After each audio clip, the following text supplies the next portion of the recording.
What's up guys, in this video I'm gonna show you how to appear offline in Battlefield 6. Here's how you can do it. From the main menu where it says play, press R2 on PlayStation, RT on Xbox or tab key on your PC to open your friends list.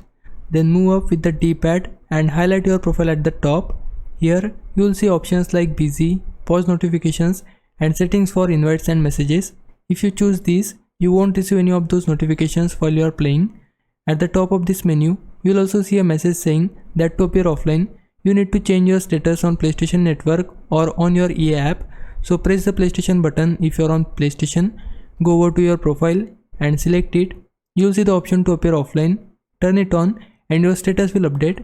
Once you do that, you will appear offline not only on PlayStation but also inside Battlefield 6. That's all you need to do to stay hidden while playing. Now if it was a big help, can you like this video and subscribe my channel. For now, thanks for watching. Bye bye.